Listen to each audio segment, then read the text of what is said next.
పరిశుద్ధ గ్రంథంలో దయచేసి ఉదయకాల సంబంధు దేవుని యొక్క వాక్య భాగాన్ని మనం చూస్తూ వచ్చినప్పుడు దానియేలు యొక్క దర్శనమును గురించి తెలుసుకొనదగిన వివేకం పొందవాలని దేవుని దగ్గర మరి అడుగుతూ ఉన్నాడు. ఈ లోకంలో మనం తెలుసుకొనదగిన వివేకం చాలా అవసరం. వివేకం అనగా ఏంటి? ఏ సమయానికి అసలు ఎలా నడుచుకోవాలి, అన్నిటిని గురించి తెలుసుకొనదగిన వివేకం. చాలా విషయాలు మనకు తెలియవు. దైవ సంబంధమైన మర్మయుక్తమైన దైవ జ్ఞానం విషయంలో తెలుసుకోనదగినది చాలా ఉంది. కనుక తెలుసుకొనదగిన దాన్ని మనం తెలుసుకోకపోతే సంపూర్ణమైనటువంటి నష్టం మనకు వాటిల్లుతుంది. ఏదైనా ఇప్పుడు మనం దైవికంగా నీవు తెలుసుకొనవలసిన అవసరత ఉన్న దాన్ని నిర్లక్ష్యం చేసి తెలుసుకోకుండా విడిచిపెట్టేసావనుకో, ఆ వివేకము ఆ జ్ఞానము పొందుకొనవలసిన సమయంలో పొందుకోకుండా అవసరమైన సమయంలో దాన్ని సరైన విధానం నేర్చుకోకుండా కొన్ని సంవత్సరాల పాటు సమయం గడుపుతూ కాలాన్ని వ్యర్థపరుచుకుంటా సరైన సమయంలో ఆ బుద్ధి, వివేకము, జ్ఞానము ఇవన్నీ సరైన విధానంలో నీలో ఏర్పడకపోతే అది దైవ సంబంధముగా దాన్ని నువ్వు సరైన విధానంలో పొందుకోకపోతే ఆత్మీయంగా సంపూర్ణంగా మనం నష్టపోతాం. అందుకే సొలొమోను రాజు నాకు రాజు అయిన తర్వాత, అయ్యా నాకు సంపదలు ఇవ్వమని అడగలేదు, ఏమేమి లేదు, ఇంతమంది ప్రజలను పరిపాలించాలంటే నాకు వివేకం కావాలి కదా. ఈరోజు మనం అనుకుంటాం చాలా తెలివిగల వాళ్ళం, మనకు అన్నిట్లో ఆరితేరిపోయిన వాళ్ళం, అన్నిట్లో మనకు అన్ని తెలుసు, మనకు తెలియని జ్ఞానం అంటూ ఏమి లేదు అనుకుంటాం. ఇలా అనుకున్న వాళ్ళు ఎప్పుడు కూడా వివేకాన్ని పొందుకోలేరు, జ్ఞానాన్ని పొందుకోలేరు, ఆత్మీయతలోకి రాలేరు, పరిశుద్ధలోకి రాలేరు, ఆశీర్వాదకరంగా ఉండలేరు. ఏ విషయాల్లో కూడా ఫలింపున్న జీవితం కూడా ఫలించే జీవితం ఏమాత్రము కనిపించదు. ఏసేపు ఫలించాడు కొమ్మ. ఎలా ఫలించాడు? ఒక వ్యక్తి ఫలించాలంటే ఆత్మ సంబంధముగా తెలుసుకొనదగిన దాన్ని ఎప్పుడైతే మనం సంపూర్ణంగా తెలుసుకొనదగిన అనుభవంలోకి వస్తామో అప్పుడే కదా. అందుకే దానియేలు దేవుని దగ్గర ఏమి కోరుకున్నాడంటే, ఒక దర్శనం వచ్చినప్పుడు ఆ దర్శనం విషయంలో, అయ్యా తెలుసుకొనదగిన వివేకము పొందవలనని నేను ఎదురు చూస్తున్నానని దేవుని తట్టు తిరిగినప్పుడు మనుష్య రూపము గల ఒకడు నా ఎదుట నిలిచాడంట. దేవుని తట్టు ఎప్పుడైతే మనం ఆ రీతిగా కనిపెట్టుకొని తన ప్రత్యక్షతను నీకు కనబరిచి ఆ వివేకాన్ని ఏ విధంగా, నీకు అవసరమైన వివేకాన్ని ఏ విధంగా తెలియపరచాలో ఆ విధంగా తెలియపరుస్తూ వస్తాడు. ఆనాడున్న దేవుడు ఈనాడు ఉన్నాడు. ఈనాడు నీ సమస్యల మధ్య, ఈనాడు నీ పదవుల మధ్య, ఈనాడు నీకున్న ఇరుకులు ఇబ్బందుల మధ్య, ఈనాడు నీకున్న శోధనల మధ్య, ఈనాడు నీ పరిస్థితులు తారుమారైన మధ్య, వీటన్నిటి మధ్య కూడా దేవుడు నిన్ను ఏ విధంగా నీకు తెలియపరచాలో ఆ విధంగా అన్ని విషయాలు కూడా తెలియపరుస్తూ వస్తాడు. ప్రియమైనటువంటి వాళ్ళరా గమనించండి. అందుకే ఇక్కడ దేవుని వాక్యంలో మనం చూస్తూ వచ్చినప్పుడు, ఓలాయ నా నదీ తీరమున మధ్య నిలిచి పలుకుచున్న ఒక మనుషుని స్వరం విన్నాడు. ఆ మనుషుని స్వరం విన్నప్పుడు అక్కడ బైబిల్ గ్రంథంలో మనం చూస్తూ వచ్చినట్లయితే ఆ మనుషుని ఎవరు అని చూస్తే గాబ్రియేలు దేవదూత ప్రత్యక్షమవుతూ వచ్చింది. గాబ్రియేలు దేవదూత వస్తే ఈరోజు నీ జీవితంలో నీవు కూడా వివేకము కొరకు కనిపెడితే, నిజంగా నువ్వు కనిపెడితే దేవుడు నీ కొరకు దేవదూతల్ని పంపిస్తాడు. ఎప్పుడైతే గాబ్రియేలు వచ్చి ఆ దర్శన భావాన్ని అతనికి తెలియపరుస్తూ వచ్చిందో, చెప్పటానికి తెలియజేయమని చెప్పాను, ఈ దర్శన భావం ఇతనికి తెలియజేయమని చెప్పాను అని రాయబడుతూ వచ్చింది. దేవుడు ఎవరికి ఆజ్ఞాపించాడు? గాబ్రియేలుకి ఆజ్ఞాపించాడు. గాబ్రియేలుకి ఆజ్ఞాపించి గాబ్రియేలును అక్కడికి పంపించినప్పుడు ఆ నిలుచున్న చోట అతడు రాగానే మహాభయం నుండి సాష్టాంగ పడిపోయాడు.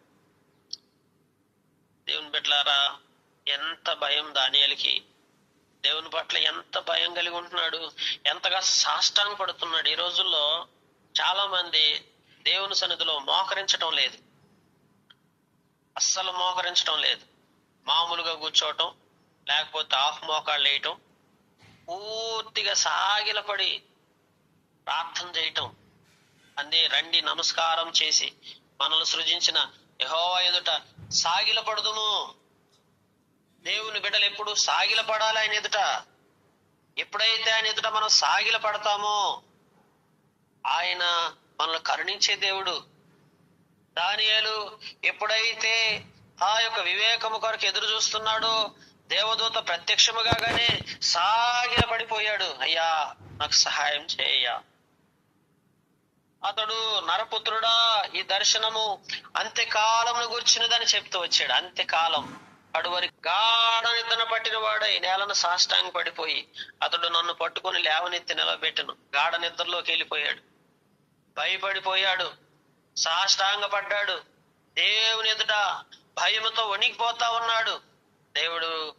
దేవుని దూతను పంపి ఉన్నాడు కదా, ఆ దూత ఉగ్రత సమాప్తమైన కాలమందు కలగబోవునట్టు సంగతులు నీకు తెలియజేయుచున్నాను. భూమి మీద ఉగ్రతకి సమాప్తి ఉంది. దేవుని యొక్క ఉగ్రత ఈ భూమి మీద ఎప్పుడైతే దేవుని ఉగ్రత, అలాంటి ఉగ్రత సమాప్తి అయిన కాలమందు, అంత్యకాలము అంటే ముగింపు కాలం, ఈ భూగోళము అంతరించిపోయే ముగించబోయే కాలము గురించి నేను చెప్తున్నాను. ఎంత అద్భుతం ఇది. దేవుడు చూడండి, ఆత్మీయులకు దేవునితో సరైన విధానం నడుచుకునే వారికి దేవుడు ఆత్మ సంబంధమైన విషయాలను కేవలము మన కుటుంబం గురించి కాదు, మన గురించి కాదు, ఈ సర్వ సృష్టి యొక్క అంత్యకాలము గురించి దానియేలుతో దేవుడు మాట్లాడటానికి దేవుడు దర్శనం ఇచ్చాడు. ఎంత అద్భుతం ఇది. ఈ భూగోళం అంతరించబోయే అంత్యకాలం గురించి తెలియపరిచే ఆ గొప్ప శ్రేష్టమైనటువంటి స్థితిలోకి దానియేలు వచ్చున్నాడంటే, దానియేలు వ్యక్తిగా ఏంటి పరిస్థితి అంటే, ఏం అర్థం కాని పరిస్థితుల్లో సందేహాత్మకంగా నీ హృదయం ఉండిపోతా ఉంది. ఏం అర్థం కాదు నీకు, జీవితం ఏం అర్థం కాని పరిస్థితిలో ఉండిపోతా ఉంది. కానీ అసలు సృష్టికే ఏం జరగబోతుందో దానియేలుకి దేవుడు బయలుపరిచాడు. దానియేలు వ్యక్తిగత సమస్య కాదు, దానియేలు వ్యక్తిగతమైనటువంటి విషయాల్లో దర్శనం కాదు, అసలు ఈ భూగోళం మీద అంతరించిపోయి అంత్యకాలం మంది ఏం జరగబోతుందో దానిని దేవుడు తెలియపరుస్తున్నాడు. దేవుని బిడ్డలారా, దేవునికి మొరపెట్టే వారికి దేవుడు మర్మయుక్తమైన సంగతులన్నీ బయలుపరుస్తాడు. నీ జీవితంలో ఏది మర్మంగా ఉందో అది నీకు బయలుపరచాలంటే నువ్వు ఆయన సన్నిధిలో కనిపెట్టాలి. సందేహం ఉండదు, కలవరం ఉండదు, అశాంతి ఉండదు. ఎప్పుడు నెమ్మదిని అనుభవిస్తావు, సమాధానాన్ని అనుభవిస్తావు, శాంతిని అనుభవిస్తావు. ఇది కావాలి మన హృదయానికి ఫస్ట్. ఎప్పుడు నెమ్మది, శాంతి, సమాధానం. ఈరోజు నీ హృదయం అంతా కలవరమే. ఎందుకు కలవరం అంటే సమాధానం లేదు. ఎందుకు కలవరం అంటే అనేక ప్రశ్నలకు సందేహాలు నీ హృదయంలో నిండుకొని ఉన్నాయి. ఆ సందేహాల వలన వచ్చిన కలవరం నిన్ను మానసికంగా రోగిగా చేసేసింది. ఈరోజు బలహీనుడు అయిపోయి, కృంగిపోయి, నిరాశ నిస్పృహలోకి వెళ్ళిపోయి, ధైర్యాన్ని కోల్పోయి, ఆత్మీయతను కోల్పోయి, ప్రార్థన జీవితాన్ని కోల్పోయి, భక్తి జీవితాన్ని కోల్పోయి, అన్ని కోల్పోయి ఒక ఎంటీ ఖాళీ పొజిషన్ లో ఈరోజు మానవ జీవితం ఉండిపోతా ఉంది. ప్రియమైనటువంటి వారులారా గమనించండి. అందుకే ప్రభు సన్నిధిలో మనం ఎల్లప్పుడూ వివేకము కొరకు కనిపెట్టేవారు ఉండాలి. దేవుని సన్నిధిలో, అయ్యా నాకు మంచి వివేకము దయచేయ్యా. ఎప్పుడైతే ఇలాగా సాగిల పడతా వచ్చాడో దర్శనానుభవం, పారసీకుల యొక్కయు మాదీయుల యొక్క రాజులు వీళ్ళిద్దరూ కూడా ఆ మొదట చూపించిన ఆ యొక్క పొటేలుకున్న 2 కొమ్ములు చూపిస్తా ఉంటే, ఆ తర్వాత మరి మేకపోతుకున్నటువంటి ఆ కొమ్ము, మేకపోతు గ్రేకుల రాజు, దాని 2 కన్నుల మధ్య పెద్ద కొమ్ము ఉంది, అది మొదటి రాజు. దాని తర్వాత 4 కొమ్ములు, ఆ 4 కొమ్ములు దేనికి సూచన పుట్టుకొచ్చినాయి అంటే 4 రాజులు పుట్టుకొచ్చారు ఆ గ్రేకీల్లోంచి. ఆ గ్రేకీల్లోంచి 4 పుట్టుకొచ్చిన తర్వాత ఆ జనముల్లో నుండి పుట్టుదురు గాని వారు అతనికున్న బలము గలవారుగా ఉండరు. ఎవరికి? ఆ మొదట కొమ్ముందు చూసారా, పెద్ద కొమ్ము, అతని బలం వీళ్ళకి లేదు. ఏది 4 కొమ్ములు పక్కన పుట్టుకొచ్చి చూడండి, పుట్టుకొచ్చిన 4 కొమ్ములకి మొదట ఆ యొక్క కొమ్ముకు ఉన్నటువంటి బలం ఈ 4 కొమ్ములకు లేదు. దేవుని బిడ్డలారు గమనించండి, వారి ప్రభుత్వం యొక్క అంతంలో వారి అతిక్రమం సంపూర్తి చేయుచుండగా, వారి అతిక్రమాలన్నీ సంపూర్తి చేయబడిన తర్వాత క్రూర ముఖము గలవాడును, యుక్తి గలవాడునండి, ఉపాయము తెలుసుకుని ఒక రాజు పుట్టాడు. క్రూర ముఖం ఉంటది అతనికి, అతని ముఖమే క్రూరమైంది. తర్వాత యుక్తి గలవాడు, చాలా యుక్తి, చాలా ఉపాయం తెలిసినటువంటి వాడు. అతడు గెలుచును గాని తన స్వభావం వల్ల గెలవడు. ఆశ్చర్యముగా శత్రువులను నాశనము చేయటం అభివృద్ధి పొందును. ఇష్టమైనట్టుగా జరిగించు బలవంతులను, అనగా పరిశుద్ధ జనమును నశింపజేయటానికి. ఇతర స్వభావం వల్ల కాదు, అపవాది బలమంతా అతనిలో ఉంచి పరిశుద్ధ జనం అంతటి మీద నశింపజేయటానికి పుట్టుకొస్తాడంటే ఈ రాజు. ఇది యాంటీ క్రైస్ట్ చివరి దినాల్లో దేవునికి విరోధంగా పుట్టుకొచ్చే రాజు గురించి ఇక్కడ ప్రస్తావిస్తున్నాడు. అది చాలా బలమైన వాడు, యుక్తి గలవాడు, ఉపాయము గలవాడు. అతడు ఇది ఎందుకు పుడుతున్నాడంటే అతని బలం వల్ల కాదు అతను గెలుస్తుంది. అతడు అపవాది అతనిలో ఉండి పని చేయటం వలన అభివృద్ధి పొందుచు ఇష్టమైనట్టుగా జరిగిస్తూ బలవంతులను, అనగా పరిశుద్ధ జనాంగమైనటువంటి దేవుని బిడ్డలైన వారిని నశింపజేస్తాడు. బలవంతులు ఈరోజు ఎవరు బలవంతులు? Christian is such a strong person, అనగా దైవికమైన వ్యక్తికున్న బలం ఇంకెవరికి లేదు. కనుక క్రైస్తవులంటే బలవంతులు. బలవంతులైనటువంటి మనల్ని ఏం చేస్తాడు? బలహీనపరిచి మనల్ని ఆత్మీయంగా పడద్రోస్తాడు అంటండి. ఈ కడువరి కాలమందు, అంత్య దినాల యందు చాలా మంది బలవంతులు సహా పడిపోతున్నారు. ఇదిగో నేను బలవంతుణ్ణి అనుకుంటే బలవంతుడే బలహీనుడైపోతున్నారు. దేవుని బిడ్డలారా, ఉదయకాల సంబంధు ప్రభు సన్నిధిలో అయ్యా మమ్మల్ని బలపరచమని దేవుణ్ణి అడుగుదామా? ఆత్మీయంగా ఎక్కడ మనము శత్రువు చేతిలో చిక్కబడకుండా, పడద్రోయబడకుండా మనల్ని మనం కాపాడుకుంటూ పరిశుద్ధమైన జీవితాన్ని కలిగి ఉండి దేవుని నిత్య రాజ్యము కొరకు మనం సిద్ధపాటు కలిగి ఉండాలి. ఉపాయము గలవాడై మోసముల చేత లాభాన్ని తెచ్చుకుంటూ అతిశయపడి తన్ను తాను హెచ్చించుకొని బాగా హెచ్చించుకుంటాడు. క్షేమముగా ఉన్న కాలమందు అనేకులను సంహరిస్తాడంటండి. ఇతడు రాజాది రాజుతో యుద్ధము చేయును. రాజాది రాజు ఎవరు? ప్రభువులకు ప్రభు ఎవరు? ప్రభు అయిన యేసుక్రీస్తు వారు. యుద్ధం చేసి ఆ కడపట అతని బలము దైవాధీనం వలన కొట్టివేయబడుతుంది. దేవుని ఆధీనములో ఉన్నటువంటి ఆయన అధీనమును బట్టి ఈ బలమంతా కూడా కొట్టివేయబడుతుంది. ఒకానొక రోజు సాతాను బలం, అపవాది బలం పూర్తిగా కొట్టివేయబడుతుంది. పూర్తిగా సంపూర్తిగా కొట్టివేయబడి నిన్ను గెలిపిస్తుంది, నీకు జయాన్నిస్తుంది. ఎందుకంటే రాజాతి రాజు, ప్రభువులకు ప్రభు ఆయన రాబోతున్నాడు. ఆయన భూమి మీదకు అడుగుపెట్టిన మరుక్షణమే ప్రియులారా అపవాది ఓటమి పాలైపోతుంది. అపవాది బలమంతా పనిచేయటం ఆగిపోతుంది. దుష్టుని కార్యాలన్నీ లయమైపోతాయి. కనుక అప్పటి వరకు నువ్వు ఎదురు చూస్తా కానీ వివేకముతో ఆయన మీద ఆధారపడుతూ అయ్యా నా జీవితంలో నీవు నాకు తోడుగా ఉండయ్యా అని దేవుని వైపు ఎప్పుడైతే నువ్వు చూస్తూ ఉంటావో దేవుడు నిన్ను బలపరుచుకుంటూ వస్తాడు. కనుక దైవాధీనం వలన అపవాది శక్తి కొట్టివేయబడుతుంది.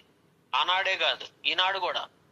ఈరోజు నీ జీవితంలో ఏదైనా అపవాది నీ మీద బలంగా పనిచేస్తా ఉంటే, దుష్టుని కార్యాలు నీ జీవితంలో బహుబలంగా పనిచేస్తా ఉంటే నీకు వివేకం కావాలా?